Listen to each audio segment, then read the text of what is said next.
বাংলাদেশের অন্তর্বর্তীকালীন সরকারের জন্য হানিমুন পিরিয়ড এখন ভালোভাবে এবং সত্যিই শেষ হয়ে গেছে। রাজনৈতিক দলগুলো এবং অন্যান্য মূল খেলোয়াড়রা নির্বাচনী সুবিধার জন্য সংস্কার নিয়ে আলোচনা ও দৌড়ঝাঁপ করায় এবছর রাজনৈতিক চ্যালেঞ্জ আরও বাড়তে পারে, এমনটি মন্তব্য করেছে ইন্টারন্যাশনাল ক্রাইসিস গ্রুপ আইসিজি। প্রতিবছর আইসিজি একটি ইইউ ওয়াচ লিস্ট প্রকাশ করে। 30 জানুয়ারি বৃহস্পতিবার প্রকাশিত সর্বশেষ নজরদারি তালিকায় বাংলাদেশের পাশাপাশি ওই তালিকায় উঠে এসেছে মলদোভা, কলম্বিয়া, উত্তর Korea, Sudan, Great Lakes, Ukraine, Syria, Israel, ফিলিস্তিন ও ইরানের নাম। Bangladesh the dilemmas of a democratic transition শীর্ষক প্রতিবেদনে আরও বলা হয়েছে, হাসিনার পতনের পরপরই অন্তর্বর্তীকালীন সরকার যে বিপুল সমর্থন পেয়েছিল তা কমতে শুরু করেছে। নোবেলজয়ী ডক্টর মোহাম্মদ ইউনূসের সরকার এখন সুনির্দিষ্ট ফলাফল দেওয়ার জন্য চাপের মুখোমুখি। তার সরকার শুধু অন্যান্য রাজনৈতিক শক্তির সঙ্গে বিভেদ ঠেকাতে হিমশিম খাচ্ছে তাই নয়, দৈনন্দিন ব্যবস্থাপনা নিয়েও জনগণের সমালোচনার মুখে পড়েছে। ওই প্রতিবেদনে বলা হয়েছে আরও, আগামী বছর বিরোধী দল, ছাত্রনেতা, ইসলামিকপন্থী দলগুলো এবং অন্যান্য গুরুত্বপূর্ণ খেলোয়াড়রা নির্বাচনী সুবিধা পাওয়ার জন্য দৌড়ঝাঁপ করায় চ্যালেঞ্জ আরও বাড়বে। এতে প্রতিবেশী ভারতের সঙ্গে সম্পর্কের টানাপোড়েনের কথাও উল্লেখ করা হয়েছে, যারা শেষ পর্যন্ত হাসিনা সরকারকে দৃঢ়ভাবে সমর্থন করেছে। এই টানাপোড়েনকে স্থিতিশীলতা বজায় রাখার ক্ষেত্রে আরও একটি বাধা হিসেবে উপস্থাপন করা হয়েছে। এদিকে যুদ্ধবিধ্বস্ত মিয়ানমার সীমান্তে অস্থিতিশীলতা মোকাবেলার পাশাপাশি 10 লাখের বেশি রোহিঙ্গা শরণার্থীদের ব্যবস্থাপনার দায়িত্ব অন্তর্বর্তীকালীন সরকারের উপর ন্যস্ত।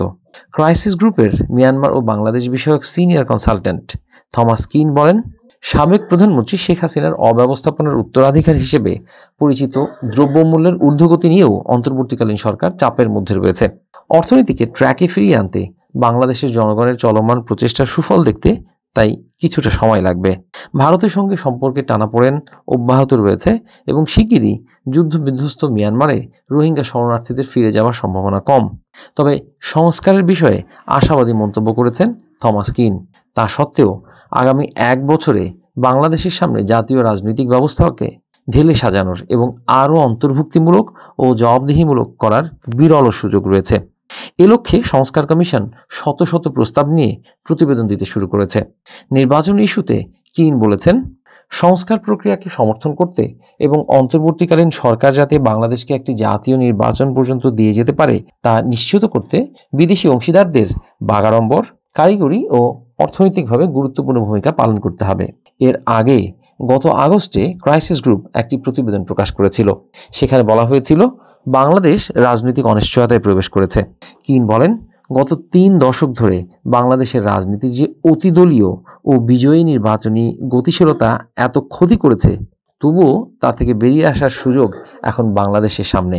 দেশের গণতান্ত্রিক রূপান্তরকে সমর্থন করার জন্য ইইউ এবং এর সদস্য দেশগুলো কী পদক্ষেপ নিতে পারে এমন বিষয়ও তুলে ধরেছে ক্রাইসিস গ্রুপ।